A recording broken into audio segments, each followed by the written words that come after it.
Anaka, thank you very much, everyone. It's really wonderful to see you all here at our Education Policy and Innovation Conference.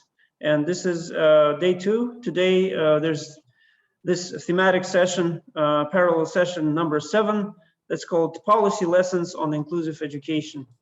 I think we all are aware that for the region, inclusive education is something comparatively new. I think, it's understood from different perspectives in a different ways.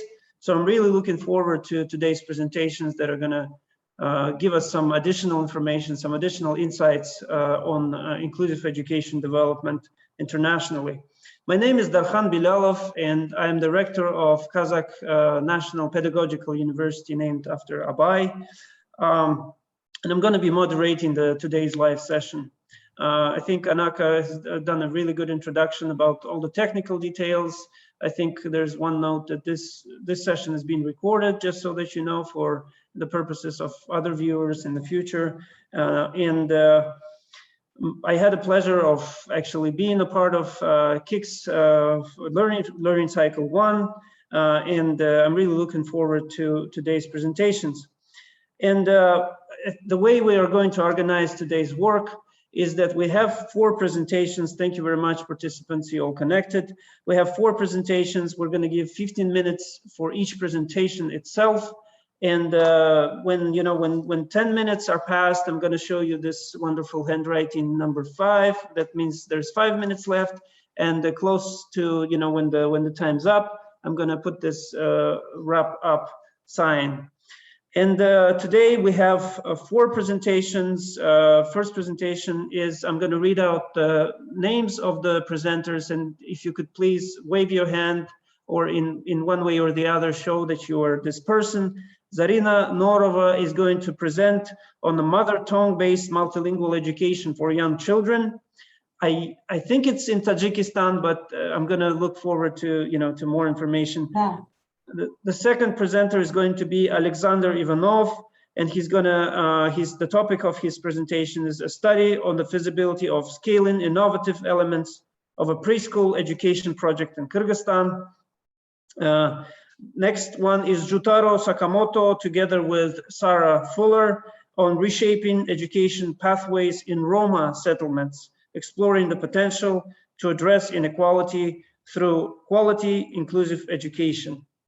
And the last presentation is by Ghazala, Syed, and Anindita Nugroho on using Accelerator Toolkit for gender responsive early childhood education programming. Welcome presenters, welcome participants, and without further ado, I think we're going to if you have questions, please write them in a Zoom chat as the presenters are doing their presentations. But after each presentation, we're going to have a Q&A session where you're going to have a chance to, raise your hand, ask questions. But while the presenter presents, I think it's better if we give the floor completely to the presenters for the 15 minutes that they're allocated. So without further ado, let me give the floor to Karina Norova with her presentation on mother tongue-based multilingual education for young children. Karina, we couldn't hear you. Your microphone is muted.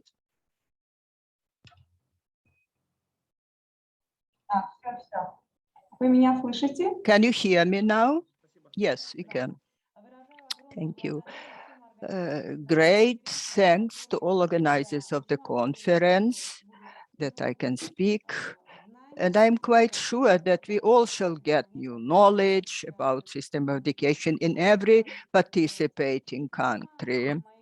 The topic of my presentation, I will read it, I couldn't show it. Multilingual education, mother tongue-based multilingual education for young children. This model was piloted by our Republican Institute of Advanced Training and Retaining of Educators jointly with UNICEF. And I would like to tell about this project. First steps made in this sphere. Such strategies are working in our country. Multilingual education based on native language is the only approach that allows considerably improve language performance and outcomes for children who speak in native language at home without use of other language. It's expected that in the future they would learn additionally other languages and start learning in second languages. What are the rules of language policy and education? Attempt is made to include several languages system education. There are gaps in policy and in practice regarding national minority languages. Language policy should include minority languages speakers into education. National minorities often live in separate communities near border areas.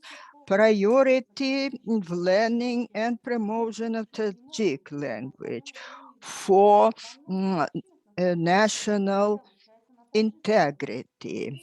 In many schools, children are learning in Tajik language and barriers appear of language to education. Zarina, sorry, Zarina, sorry. Just a Zarina, подождите.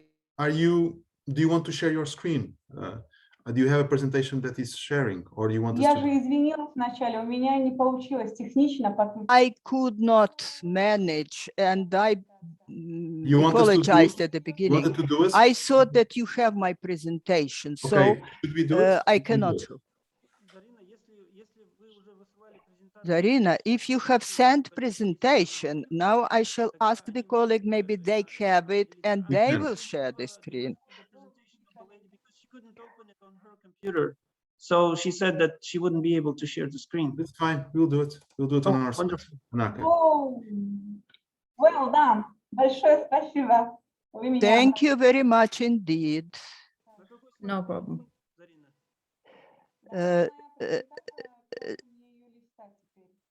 Zarina, which slide? Which slide? So you will not move the slides, but you tell what slide you must.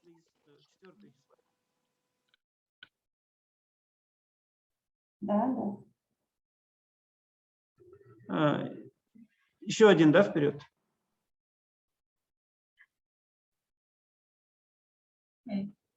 Я извиняюсь, хорошо. Положение в области языковой политики в образовании. Rules in language policy and education attempt to include several languages in the system of education, take into account social economic requirements. There are gaps both in policy and in practice regarding national minority. Language policy should include minority language speaker in education. National minority often live in separate communities in near border areas. Priority of learning and promotion of Tajik language as national unity language. Since bilingual education methods are not used, minority languages cannot learn in their own language. They have to learn in Tajik language, but still we have a historic experience of multilingual education. Next slide, please.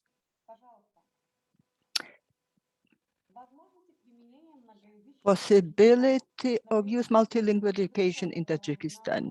Multilingual approach to learning in education is most effective. One should strengthen knowledge of native language of each child while bringing practical skills of language knowledge from other languages from early childhood. Native language develops personal and cultural identity. Study shows that children that study native language understand the subject of the program better.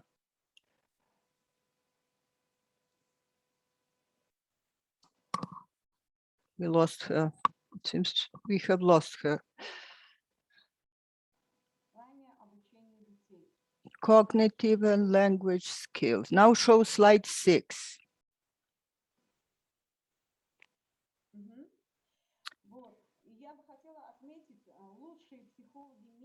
Best psychologists of the world. Slide number 6, please, not this one. It is called early learning of children. Yes, this one. Best psychologists of the world say that children get best knowledge and skills before age 6. Children need 12 years to get good command of native language. The second language could be introduced at early stage by teacher using the concept that are understood in native language.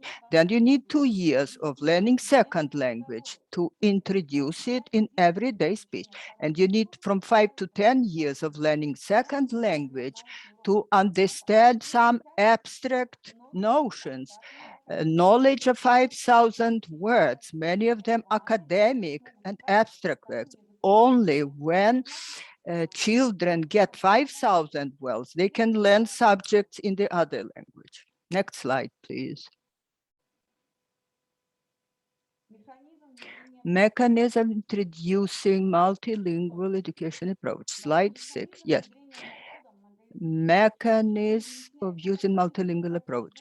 A teacher gets to know in which language a child speaks at homes and makes basic assessment of command of the language, of Tajik language, but if Tajik is not a native language, what level of Tajik they have. Then they introduce Tajik language as the second language for native speakers of other languages. So at initial stage,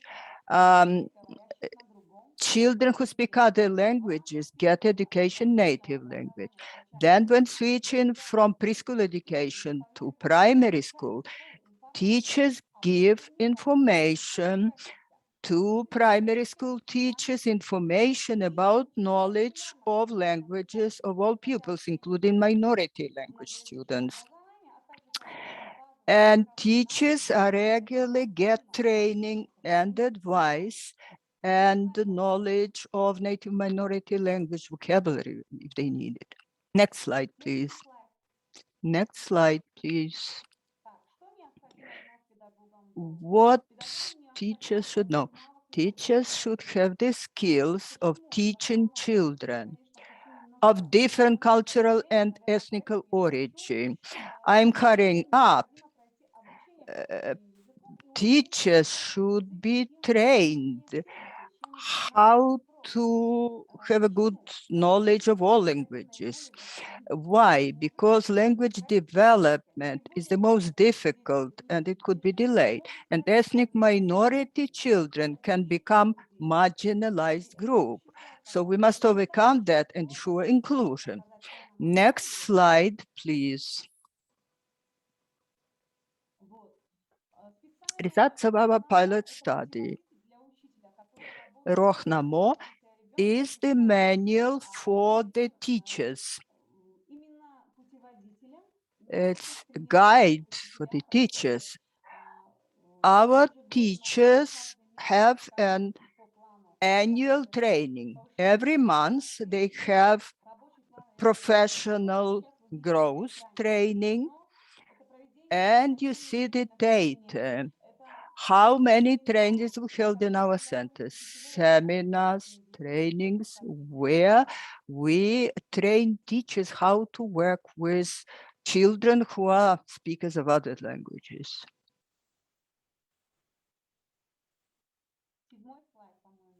And next, please, slide number 7. How we used piloting. Upgrading existing materials and development of additional methodological guides to train teachers. Next slide, please.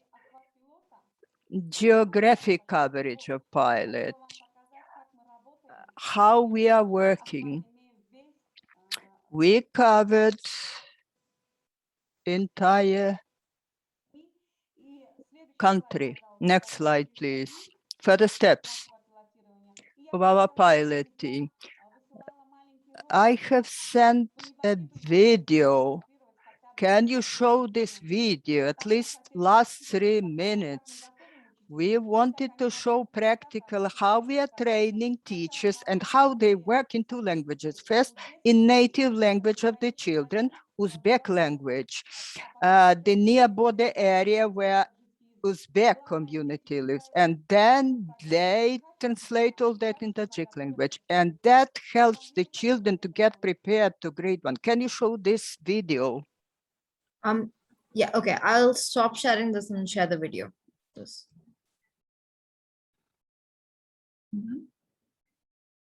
Хорошо. Желательно 3 последние. Okay, 3 last minutes, because it lasts for 6 minutes. It's not time, enough time. Last 3 minutes of video, please. Because practice is very important.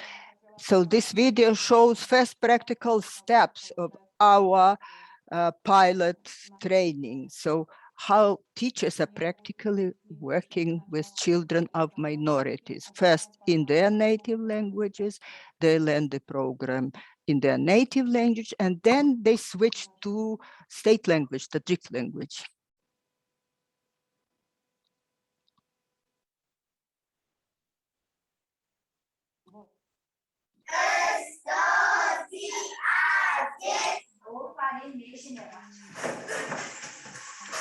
Ana bacaho, molo mashguliyati mo, inkishofi, az hamma mashguliyat modas.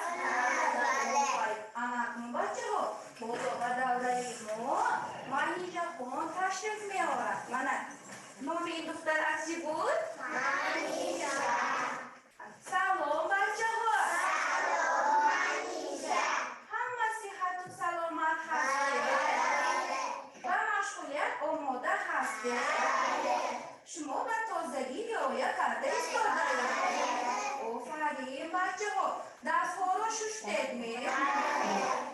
Please move forward because it will last long. Can you show the very end of this video?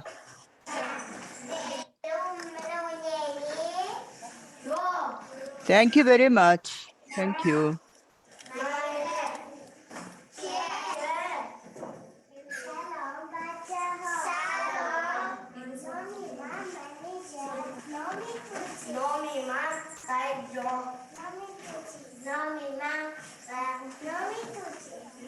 Thank you very much, Aneta. It's enough. It's enough. Can you show? Can you switch it off? I would like to continue my presentation. I express gratitude to organizers. Again, I want to mention these are only first steps. We hope to learn more experience from this conference. And in this video, I want to emphasize once again, the teacher who was in the screen, they was the teacher of the Center of Development, where they prepare children for school, for grade 1. So explaining things, first of all, in native language of children, and then in the state language. And then children learn the material very well, get prepared for school very well. So the first outcomes will be received in 4 years after children go to grade 1, then they finish primary school, and we shall see the outcome. Look forward to your questions. 3 minutes for questions. Please go ahead and unmute yourselves and ask your questions because I don't see any questions in the chat. So I guess any participant who is going to unmute can go ahead and ask their question.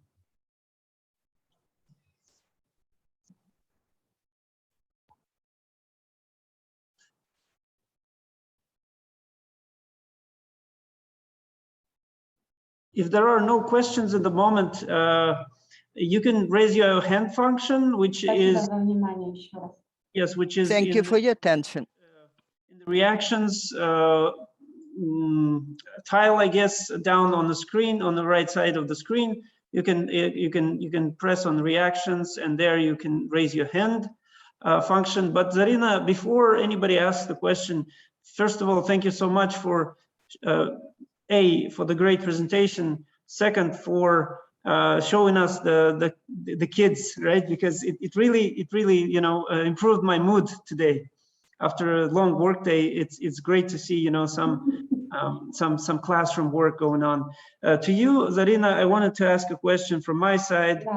I think the thing that you're researching becomes very important as we have some certain international conflicts, or you know, some national conflicts, for example, in Afghanistan, which is, as I know, you know, is right next to have the border with Tajikistan.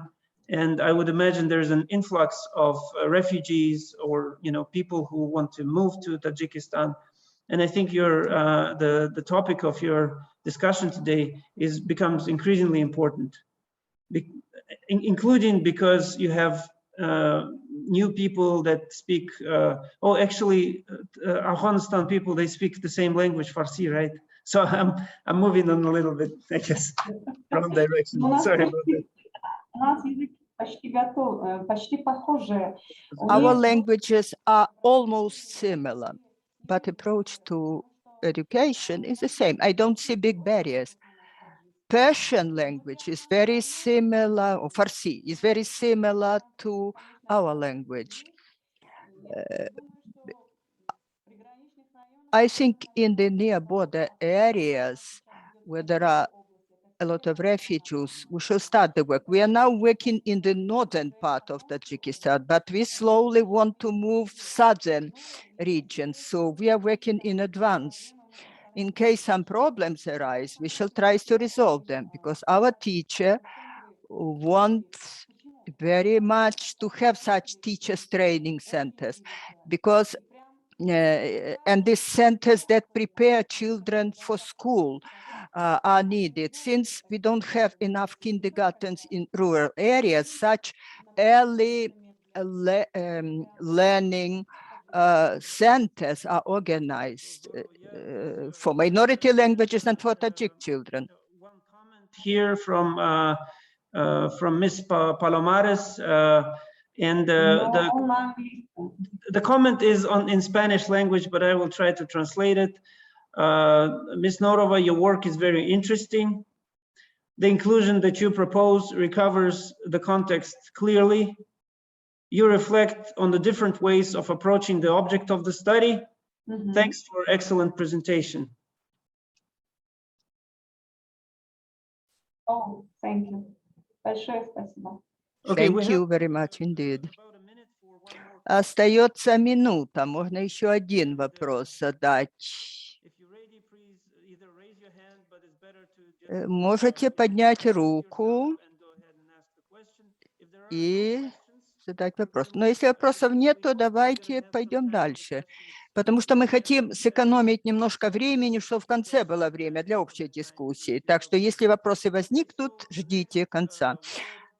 Next, we give the floor to Aleksandr Ivanov, who is going to present on a study on the feasibility of scaling innovative elements of a preschool education project in Kyrgyzstan.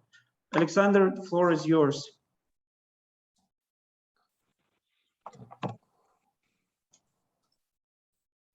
Здравствуйте, дорогие друзья. Good afternoon, dear friends. У меня получилось, да? Видно? Is it possible to see my screen? Yes, we can see your screen. Сейчас я быстро пойму, как это делается. Please, then please increase your screen. Все, я практически готов.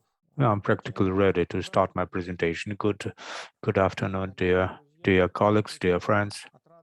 It's my great pleasure to see and to hear that there are so many people attending this event. I'm thankful to the hosts for such honor to speak in front of you. So I'm speaking not on my own behalf, because this is the result of our work. It's semi-academic, semi-practical effort we conducted last year within the initiative of KICS. It's a very good, very efficient initiative. Our working group have participated in this effort, which is specified here: Janil Bakanbayeva, Nazira Dushubayeva, and me, Aleksandr Ivanov. I placed them in that order because it's following the alphabet order. Because if I started with me, and will be to have the different abbreviation, well, not quite good, or connotative in the meaning of the abbreviation in the Russian language. So, however, and what united us into the Janil Bakanbayeva is the pilot coordinator. One of the individuals who is among the hosts of this conference. The second member of our team, Nazira Dushubayeva, who is the president of the Kyrgyz Academy of Education. Well, when we started the study, she was the director of the Republican Institute for Skill Improvement of Teachers. But me, the director of the Fund of Support and Educational Literacy. This is the NGO in Kyrgyzstan involved in the reforms in the educational field. We are doing studies and carrying out projects, development projects, and we were also Mrs. Levitt from KIX representing the Hamburg University from Hamburg, but from Germany. Let's have a couple of words about this effort. This is a unique thing. It was very interesting matter. Just on the example of the composition of our team, we have the different fields of experience representing different fields. This training, this education, presupposed quite serious just diving into this topic of scaling innovations, because, as I said, I'm already dealing with innovations for a quarter of the century.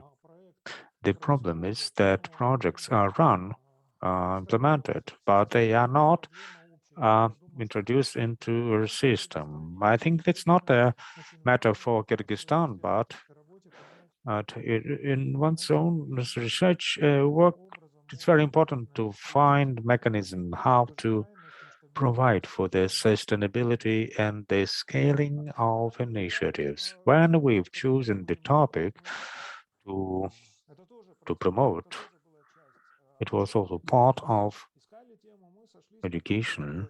We were looking for a topic. We decided we will take another step program. It's a preschool preparation program for training of children in Kyrgyzstan before attending schools. Those for kids who don't have opportunity to visit kindergartens or other training centers. The initiative itself,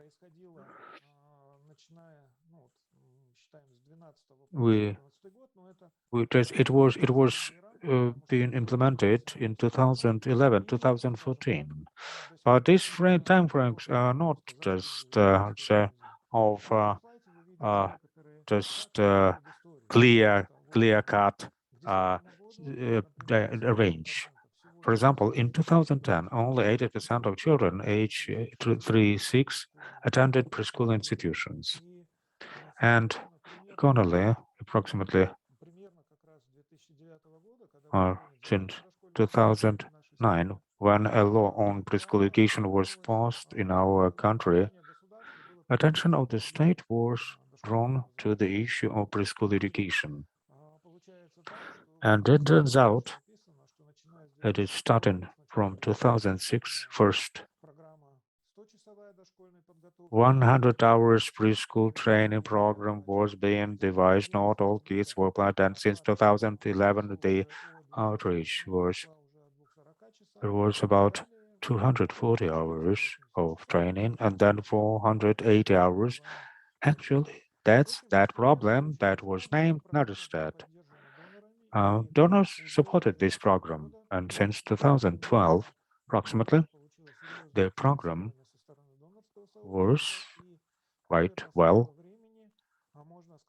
funded by donors. Approximately from that time, the outreach, this preschool training program was of total character.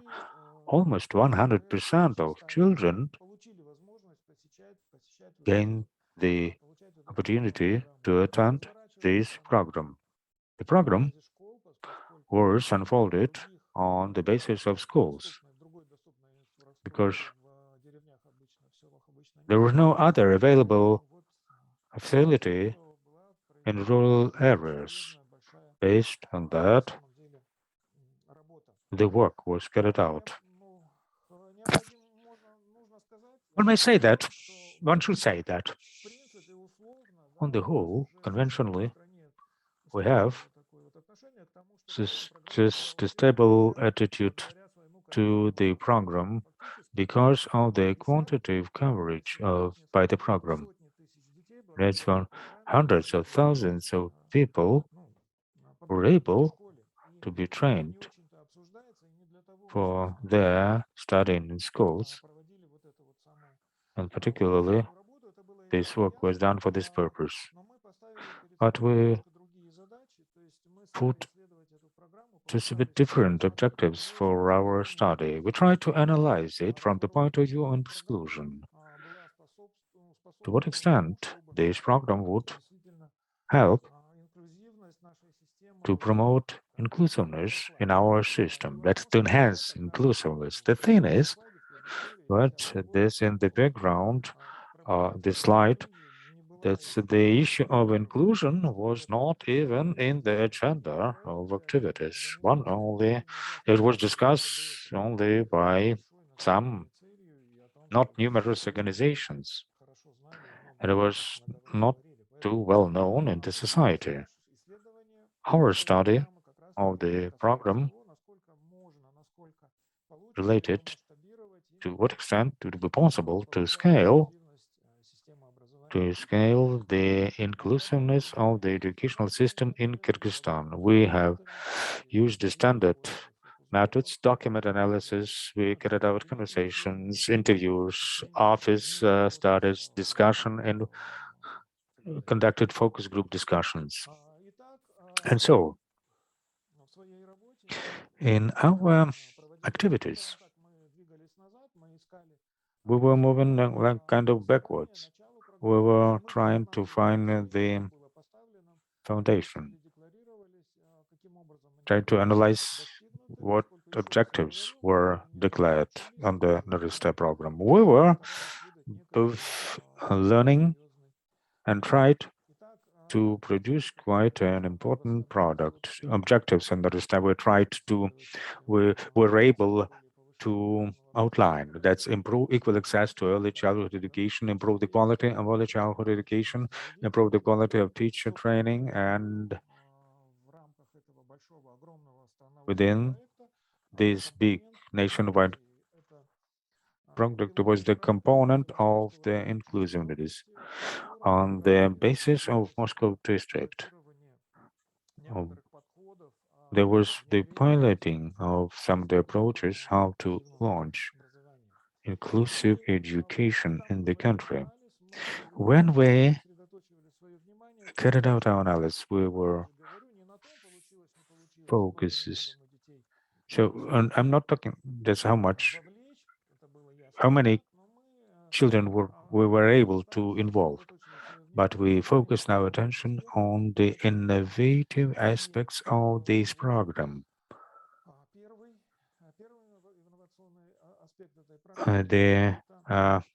The first innovative project that was the development of new teaching materials, and this increasing the resources for to be used by teachers for this purpose. The curriculum itself was developed, modules were drafted through which teachers were taught how to work with kids from the age of 6, and also a big program for mentorship was established. And it was the initial steps to launch the program itself, but not just to teach and to forget about it, but as mentors were the employees of the district departments of education who participated in this project. Well, with no doubt, this is an innovative component. Other innovative aspects were the use of standardized instruments like class and EDI assessment tools, because we are not quite used to use standardized tools.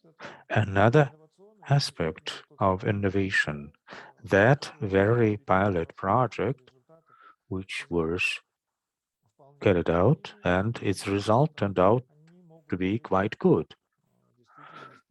And they might be indeed used in other places as well. 3 schools in that district opened their doors for children. And children attended these schools. An innovative aspect also the economic component,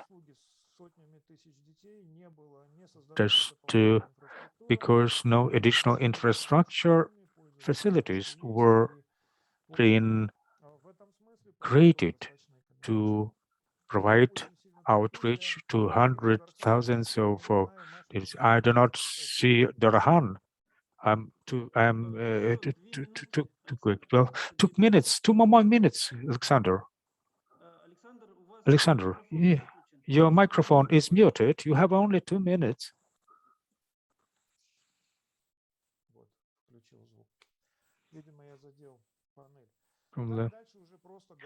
Honestly, and then I will be talking just quite rapidly. Scaling of the project, scaling feasibility.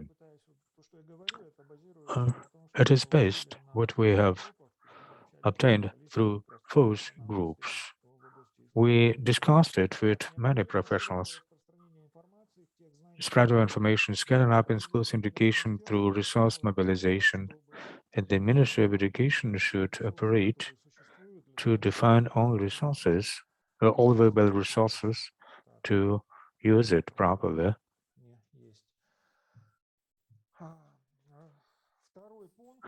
Second item for scaling. Scaling up inclusive education through resource mobilization, establishing networks, and conducting advocacy campaigns. The thing is that our country is not rich, we're short of resources, not too many specialists available in the country, and we are not entitled to not to use resources without any purpose.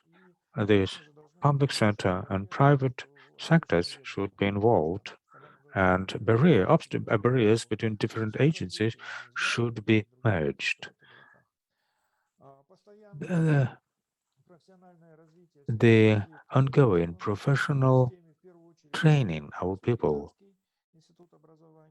particularly that's the Republican Institute of Education, as it was last year.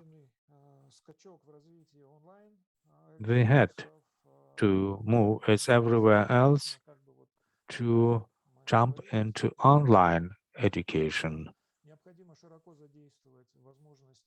we had to use the resources of the website of the Republican Institute, but we need also to apply other available opportunities, and also then to use standardized environment. And a final slide, recommendations. Recommendations that we created, there were two blocks. One block related to central educational authorities, and the second part, local mechanisms. If you have downloaded this presentation, it contains description of slides detailing recommendations. There are many of them, particularly its advocacy and knowledge dissemination, networking and resource mobilization, continuous professional development, research and development. You can see it yourself in the presentation. With that, I finish my presentation. Already I've been told that publication was made and you can read yourself. Thank you. That my presentation turned out to be somewhat chaotic at the end, but always just my way of doing presentations. Exactly on time. I don't. Not all of the participants may see, I think, but I have those two things again. 5 minutes. When you have 5 minutes left, and this pink one is when you're supposed to finish, kind of come to the wrap up. This is basically like half a minute warning. So thank you very much, Aleksandr. I think you've, I have seen this project before, and I was really happy to see it in a more refined way, shape. So please, we have some time for questions. Please go ahead, unmute yourselves and ask those questions.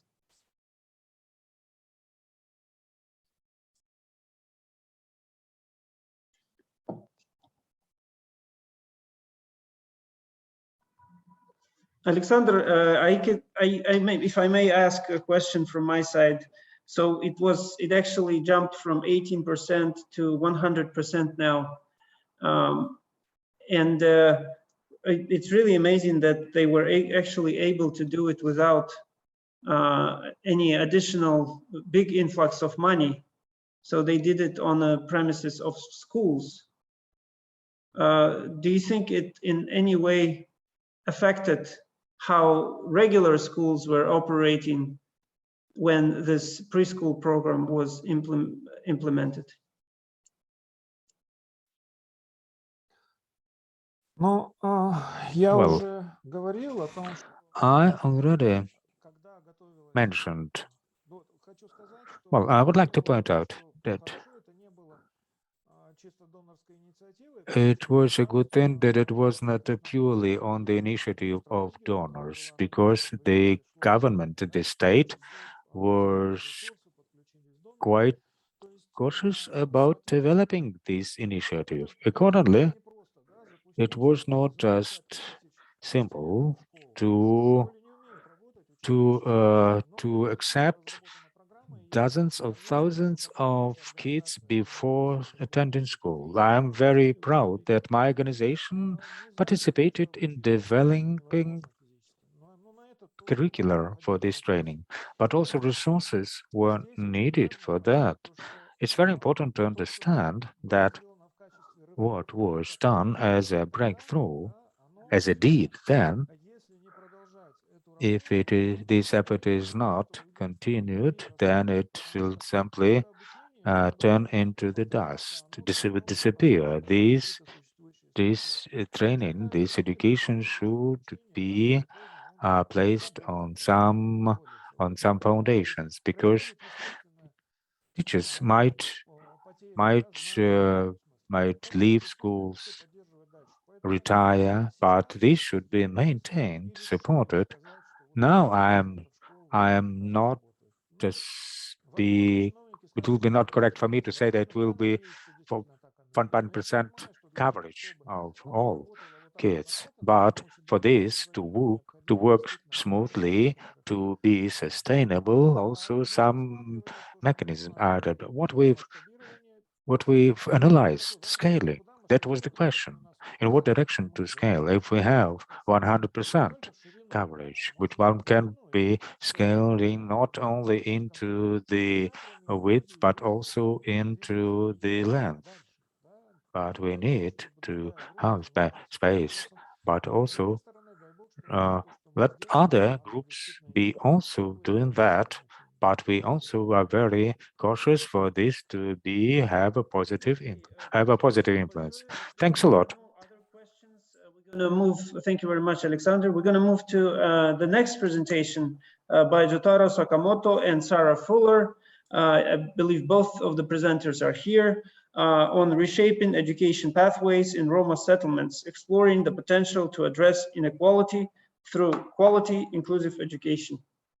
Thank you so much. Please let me share my screen now. I hope you can see my screen. Could you please confirm it? Yes, we can see. We can see. Okay. Perfect. If it was in the screen, there you go. That's perfect. Thank you. Okay. So good afternoon, everyone. I am Jutaro Sakamoto, education specialist at UNICEF Europe and Central Asia Regional Office. And today we are honored to present our upcoming report, Reshaping Education Pathways in Roma Settlement, which is co-authored by Sarah Fuller, Diogo Amaro, and Isin Wan. As you know, Roma is one of the most marginalized group, but labeling them as a Roma, as a homogeneous group, often makes it difficult to understand the diverse needs of different Roma children population. For instance, just as an analogy, now you know me as an officer in UNICEF, but this doesn't define me at all. And I can talk more about myself. For example, I'm originally from Japan. I have two teenage children, and I also adopted 2 dogs and 1 cat in different duty stations. And such a contextual information helps you understand who I am better. And hopefully you see me as a family-oriented and pet-friendly person. And this kind of contextual information is really important to understand the needs of different persons. And then the same things can apply to the Roma children.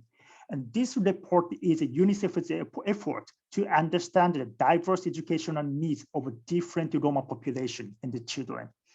So let me start with a background.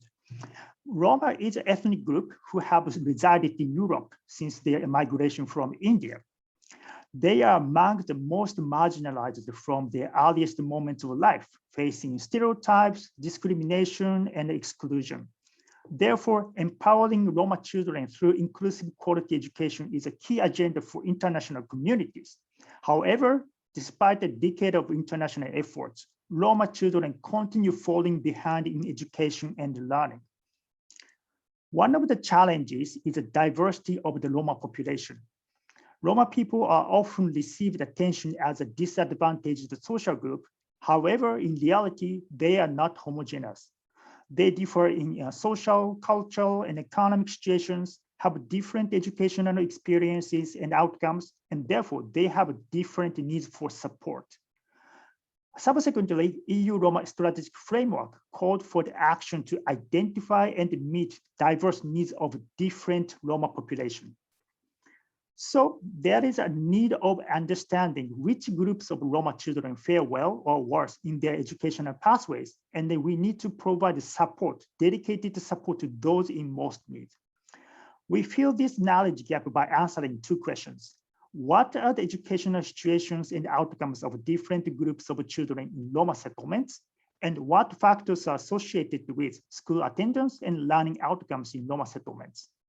With these questions, we aim to provide insight into the education policy and the programs that is designed to support the most marginalized children within the Roma settlements. For this investigation, we used the household data from the 6th-round multiple indicator cluster survey in Kosovo, Montenegro, North Macedonia, and Serbia. None of these countries are KICS EAP countries, but the findings will be applicable to the broad European countries or other countries that have a minority groups. So in this survey, up to 2,000 Roma households are sampled through the stratified sampling. And then the Roma household is defined as any household where at least one member is Roma. And the data was collected in Roma settlement, which is enumeration areas having at least 10 or 20 Roma households.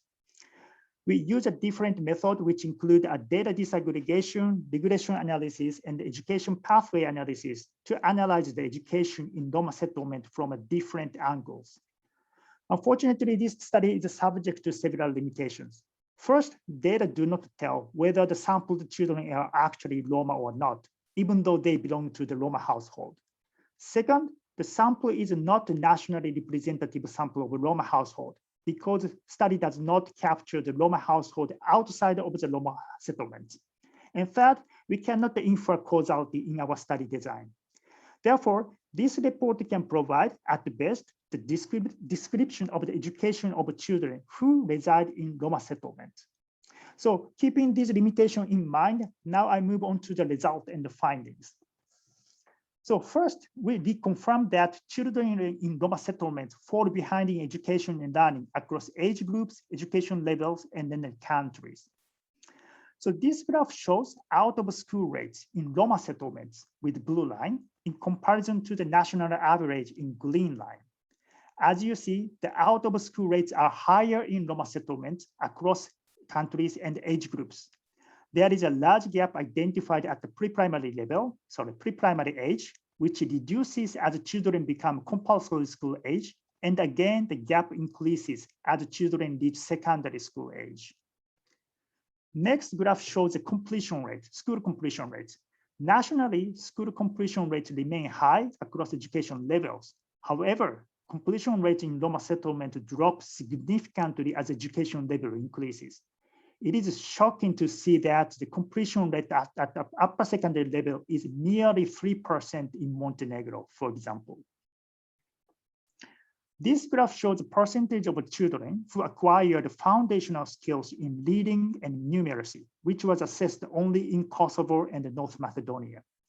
As you see, the children in Roma settlements are less likely to acquire foundational skills across countries, age groups, and the subject.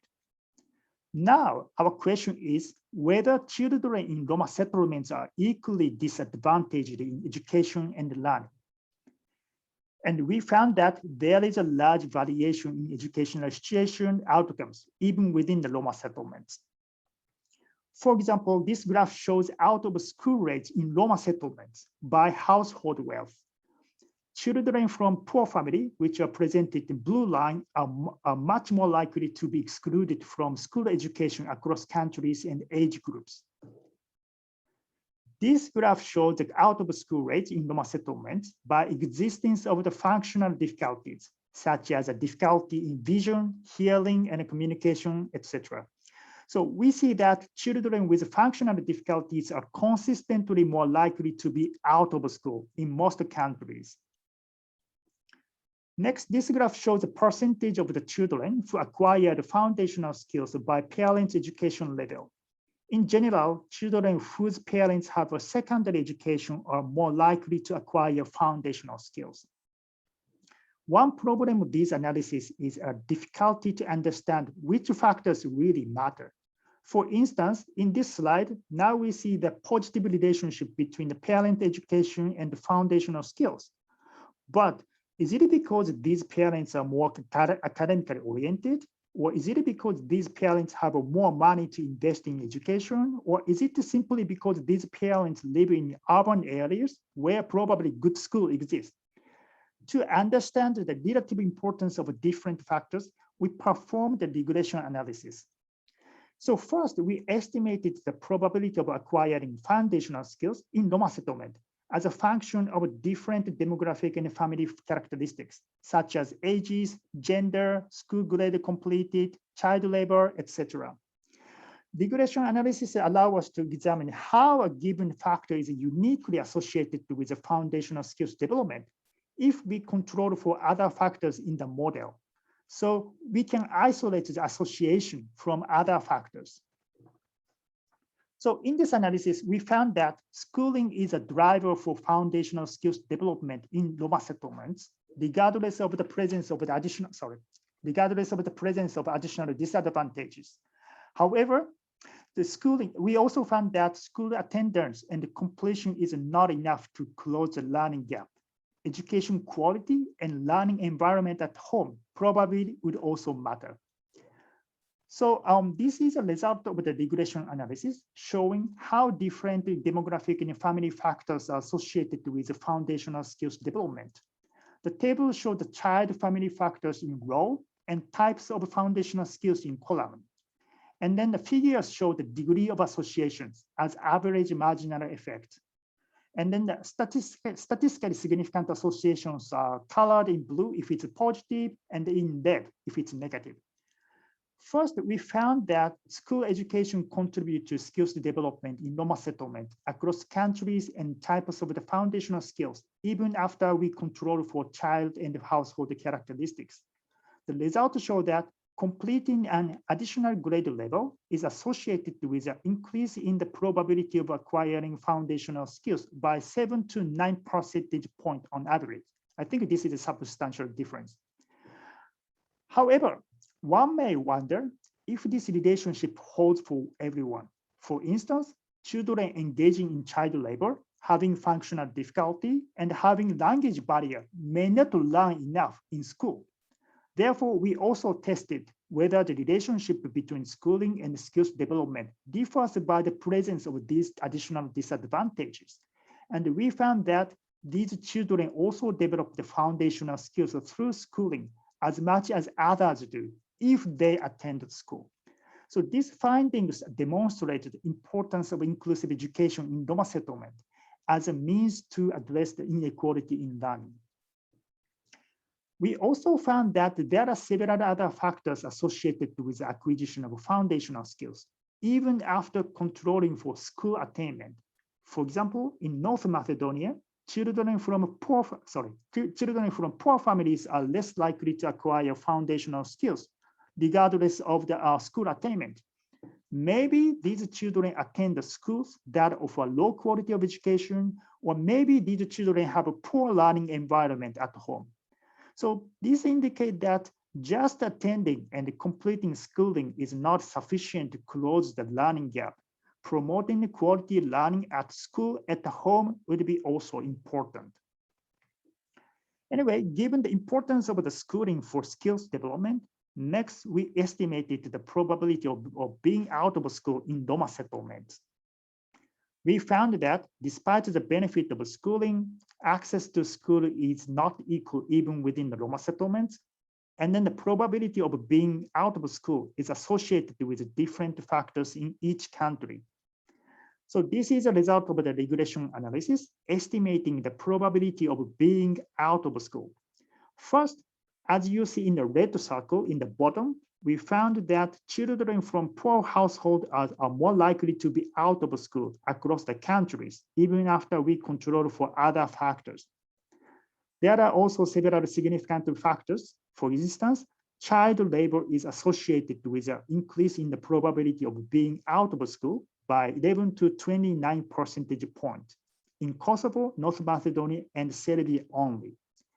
In Kosovo, risk of school exclusion in Roma settlement also increases for girls, children with functional difficulties, and those not living with both parents. So these results suggest the need of importance of analyzing structural barriers these disadvantaged children face, and then we need to provide the support to them. Lastly, we analyzed the education pathway of children in Roma settlements.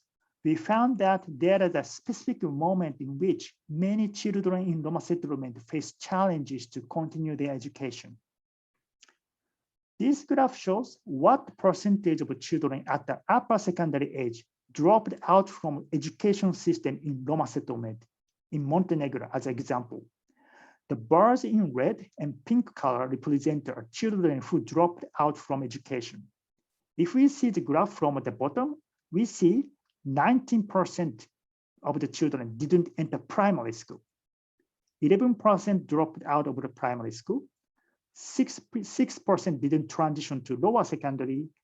And then 23% dropped out during their lower secondary education. 16% still attending lower secondary, and then 13% didn't transition to upper secondary. Overall, leaving only 10% attending upper secondary education. So these indicate, okay, thank you. Just give me 1 minute. So these indicate that in case of Montenegro, initial entry to primary school and successful completion of lower secondary education are relatively important moment for educational success in Roma settlement. And this pattern varies by countries. So in this report, we use these findings to provide insight into who needs support, what kind of support, and when they need it. And we hope that these findings inform the policy to achieve the inclusive quality education and realize the full inclusion of Roma children in education and in society. So thank you so much for listening. And then we appreciate your feedback and happy to answer any question you may have. Thank you so much. Thank you very much, Jutaro, and thank you very much, Sarah. It's a really, really informative presentation. Do we have any questions from the audience?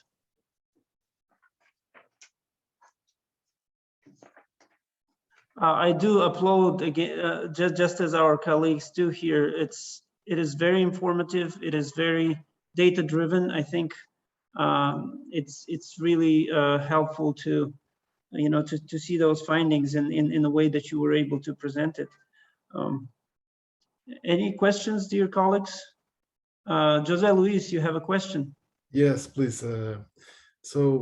Jutaro and Sarah, thank you so much for this data-driven study and for providing us with an understanding of a situation that is so important for social inclusion, the Roma community integration. I wanted just to ask you, from the study that you have given, if you have any, you couldn't focus so much on that, on the policy implications and any recommendations, if you could develop that a little bit more in terms of policy implications, policy options that fellow policymakers here in the room could take into consideration.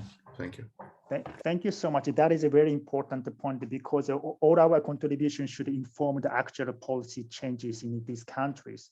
But we are also very careful about what we could say with this data. Our analysis is not causal assessment or the policy evaluation. So anything we can provide as a policy recommendation could be wrong potentially, and we do not want to misguide the countries. So in our report, we provided a number of the policy recommendations as a general suggestions. For example, for the poor children, conditional cash transfer, vouchers, or a scholarship could be the option. But we provide this information for the food for thought for the government and international partners to consider, and we expect that they will further investigate these policy options and the situations for their policy making. So we are staying modest about our conclusion and in terms of the policy recommendations. Thank you so much. Thank you very much. It was a good question. We hear some reactions on the chat. Very interesting. I concur completely. And if there are no questions from the audience, we're gonna move to the last presentation, and by Ghazala Syed and Anindita Nugroho, using Accelerator Toolkit for gender responsive early childhood education programming. Floor is yours. Ghazala, you're here. Anindita. Sorry, I was on mute. I said I'll share my screen. Thank you. Thank you, colleagues, for giving us a chance to present our work focusing on gender responsive ECE programming using the Accelerator Toolkit and the Bell's approach. Oops. Sorry. So today's presentation focuses on gender responsive programming with the ECE Accelerator Toolkit, specifically focusing on the conceptual framework that is called Build to Last framework, and I will explain that in a little bit. Then I will start with going over what the Accelerator Toolkit is, giving a little bit of a background and introducing the conceptual framework in support of universal quality pre-primary education. And then I will hand it over to my colleague Anindita, who will go a little bit deeper into different core functions, core areas of the framework. And within those core areas, she will describe approaches that support gender responsive programming, bolster them with the examples from Vietnam.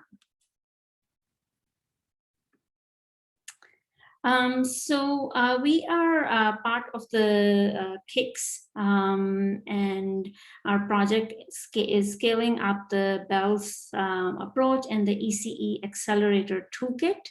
Now, BELLS approach, which stands for Better Early Learning and Development at Scale Initiative. It supports integration of early childhood education systematically into the education sector planning processes. It builds capacity of national education systems to effectively plan for and implement ECE programs, and it promotes knowledge exchange. So the idea here is to lift ECE from the margins of the general education landscape and embed it into the education sector plans, and this leads to improving sustainability of ECE programs, because then it becomes part of the education sector plans and part of the implementation of those plans. So our KICS, the scaling up of BELLS project is part of KICS. The implementation is led by UNICEF in partnership with the World Bank and ACNAN. I will briefly describe the ECE Accelerator Toolkit. The toolkit is built on the BELLS approach, and it is a tool for strengthening ECE through education sector planning. It enables the governments and the implementers to develop ECE subsector plans and then embed those subsector plans into wider country education sector plans. It is a global e-toolkit with practical resources to support the inclusion and strengthening of ECE and ESP processes. And it follows the whole ESP, different stages of ESP processes, including planning, development, implementation, and it has tools, guidelines, and country examples to support countries at each of these stages. Gender responsive programming, which is a focus of today's presentation, is a cross-cutting theme across the toolkit, and the guidance for gender responsive programming can be found throughout the toolkit. In addition to this, we are doing research with our Innocenti colleague, which is Dita at UNICEF, on gender responsive programming, and this study will further bolster the toolkit and add resources the toolkit to enable gender responsive education sector planning. So stay tuned for that.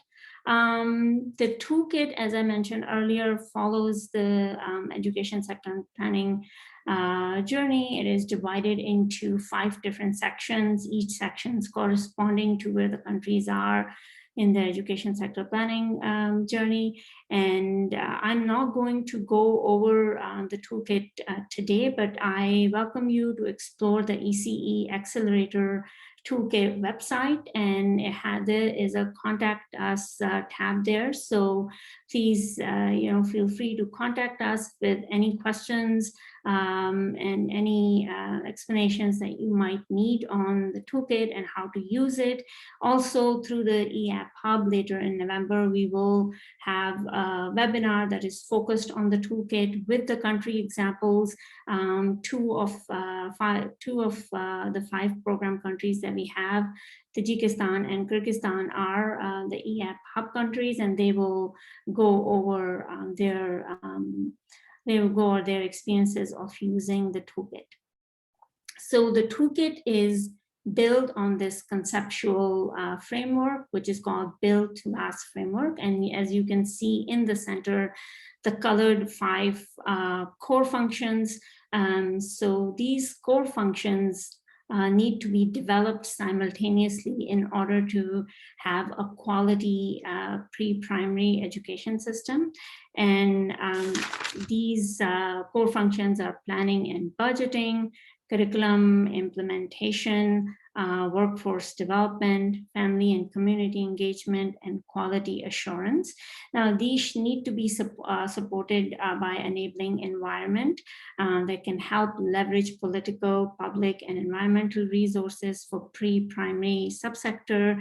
There needs to be ministerial leadership, the right policies and legislation in place, financing and public demand of these services. And this conceptual framework, again, helps at different stages in the ESP planning processes. It can help in analysis and preparation for the ESP, in ESP development and ESP implementation. And now I will hand it over to my colleague Anindita, who will go into each of the core functions that I've just mentioned quickly. And within those core functions, she will describe, what the toolkit offers, the strategies to, to support gender responsive programming with country examples. So thank you from my end, and over to you, Anindita. Hi. Yes, thanks, Ghazala, and hi, colleagues. As Ghazala mentioned, I'm Dita Nugroho from the UNICEF Office of Research in Uchenti, and our teams have been working together to conduct this global review into gender-responsive pre-primary education systems. Again, as Ghazala mentioned, we use as our guiding framework the 5 pre-primary system core functions or action areas from the Build to Last framework. Under each of these, we look at key strategies and lessons from studies into building gender responsiveness into them using country level examples. I'll be presenting these areas and strategies here today, using examples mostly from one country case study, or one of our country case studies, because it also happens to be in the KICS EAP region, the scope of the KICS EAP region, which is Vietnam. Let's see if I can control this. Here we go. The first core function is planning and budgeting, which is an important component, a starting point for the pre-primary education system. The 2 key strategies we look at here are gender responsive education sector planning and gender responsive budgeting. There are already several tools that have been used to support these. Most frequently, they're applied at the level of the overall education sector. But as the ECE Accelerator Toolkit exists to support these education sector activities, should include the pre-primary subsector. Some of the guiding tools and questions that already exist in the Accelerator Toolkit include questions on how to consider gender issues in education sector planning. The example from in the example from Vietnam, an education sector analysis that was conducted in 2017 to support education sector planning incorporated gender equality principles throughout. That document itself didn't strongly feature, thank you, 5 minutes, ECE, but it did set the stage for subsequent planning work in ECE, including the current development of a 10-year ECE plan that features gender as a cross-cutting issue. So yeah, having this broad banner of including gender in broader education sector planning really can support the education pre-primary subsector planning work as well. The second core function is curriculum development and implementation, where the 2 strategies we looked at were developing a gender responsive pre-primary curriculum, or reviewing and reforming the existing one, and reviewing teaching and learning materials for gender bias and stereotypes. ECE curriculum reviews are taking place in several countries, including in Vietnam, and this is a process that began last year in 2020 and is expected to be completed in 2023. It's a long process. Gender responsiveness is one of the key cross-cutting issues as part of that review, alongside social-emotional learning orientation and digital literacy. They have a gender subgroup working on the review, and one of the series of policy papers that guided the activity focused on gender mainstreaming. And again, for these two strategies, there are already a number of guiding questions and documents that exist to support them. For reviewing teaching and learning materials in particular, there are some lessons from previous studies, including the importance of sharing results with textbook publishers, supporting teachers and how they can assess, select, and work with materials with different types of gender representation. And again, like noting that reviewing this exercise of reviewing teaching and learning materials can be costly at the system level, but with increasing textbook digitalization, there are recent developments of using artificial intelligence to support and at least partially automate the process. Now, even with a strong gender responsive curriculum and materials, teachers can still transmit or reinforce gender biases and stereotypes in the classroom. So for this section, we looked at 3 key strategies around pre-primary workforce development that supports gender equality. The first one is gender responsive pedagogy.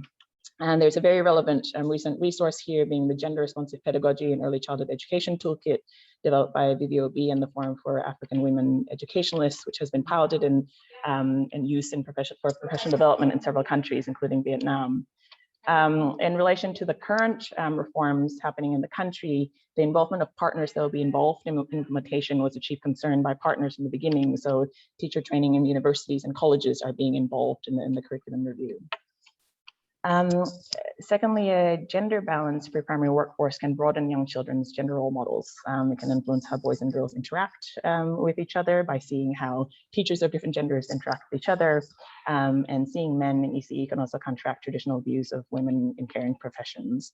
We found quite a few examples of targeted efforts to recruit more men in ECE, but mostly from high-income countries. In lower middle-income countries, these types of considered efforts were less commonly found. And in fact, increases in the number of men in the profession often come from broader improvements to the sector's qualification requirements and working conditions. Wrapping up soon. And finally, because the pre-primary education sector workforce is highly feminized, we argue that improving the working conditions and professionalization of the workforce is one way the subsector can contribute to gender equality, and there's already a technical guide in the ECE Accelerator Toolkit that proposes how to do this. Moving right along, in terms of family and community engagement, we looked at 2 key strategies. The first being looking at the types of pre-primary education provision and making sure that they support gender equity. This involves the when and where of provision, so including enough programming of sufficient hours to allow for broadening employment opportunities for the primary caregiver, mostly mothers, and including the locations of pre-primary services, including close to workplaces that are much female dominated. And then of course, the incorporation of gender support responsive parenting through pre-primary programming. And the final key core function area is the quality assurance of services. It goes back to one of the principles in the Build to Last framework, which is about system coherence. And this type of, the work of quality assurance really should be linked to things like the curriculum framework, teacher standards, and so on, including their gender responsive elements. And just to go back to that Vietnam example one last time, the Quality Assurance Department of the ministry have been engaged in the ongoing curriculum review, again, so they can incorporate elements of the curriculum, including the gender equality topics and the quality assurance system. I'll stop there because I know that we've gone over time. Just to say that is just an overview, obviously, of what the review will cover. As Ghazala mentioned, in addition to a report, the findings of the review will also be used to identify and develop more tools to support gender responsiveness in the Accelerator Toolkit. We look forward to be able to share these with you soon. And in the meantime, welcome your questions and reflections for today. Thank you. Thank you very much, Dita. And we have some time still for questions, please, comments. And actually, there's a comment here. I don't think it's visible to everyone, but maybe a couple of minutes for a Vietnam example, maybe a little bit more on that, if you would like to use a couple more minutes, because and talk about the Vietnam example a little bit. Sorry. Oh, sure. I was trying to find the comment, but I think you're right. I can't. For some reason, I can't access the chat box. Oh no, that wouldn't be visible. I have the power. Oh, sure. Yes, so we have a couple of a few country examples in the report. One that's particularly relevant for today is Vietnam, but also because there's quite a lot happening there, a lot of ongoing reforms to the ECE sector. And what's really interesting is that gender responsiveness is such a central component to all of that. To some extent, donor involvement instigated the process. So UNICEF and BBOB are both co-chairs of the ECD working group, but they've been working very closely with the Ministry of Education to ensure that there's a lot of buy-in in including these principles. There are three main ones: gender responsiveness, social emotional learning orientation, and digital literacy, which I think I mentioned earlier. It's been sort of a long drawn process. That's part of an overall plan to develop a 10-year ECE strategy for the country, and as part of that, this 3-year period to review the new curriculum with these three views in mind. One of the things that I think is also particularly noticeable and interesting there is the way in which, because there's a lot of donor activities in this area, the way in which that they incorporate the work from at the implementation side. So a lot of donor funded programs that are often, I mean, you see examples of a lot of these that are small scale and don't end up being scaled up. But there's a lot of effort being put to make sure that all of the findings and things that they're learning from the various types of donor activity, not just donor supported, but programming and intervention activities happening around the country, even at the provincial levels, is being fed into the reforms and review processes that are happening at the central level. And one of the things that the way that they're doing it is from the donor perspective is to make sure that there's budget allocated for it. Like, even though they don't know in particular what they will find work, to make sure that there's some budgeting allocated there to allow for things to be incorporated as they're found to be useful. That might be a bit all over the place, but if there are any interest in a specific topic, I'll be able to try to yield it as much as I can. Thank you very much. Any other additional questions, dear colleagues?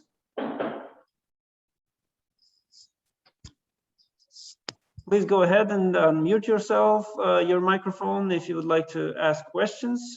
We still have a couple minutes before the end of the session.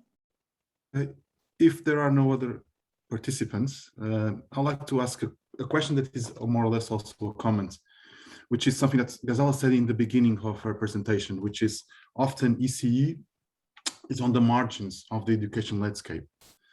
And we know there's so much evidence that ECE, the rate of return, if you look at it into a human capital perspective, investments on ECE, the rate of return are the highest, and then allow for greater rate of returns at the later stages of the education pathway. So in your view, from your experience, why is it, despite all the evidence, that still ECE is not given the right place, the right importance, and the right funding at national level?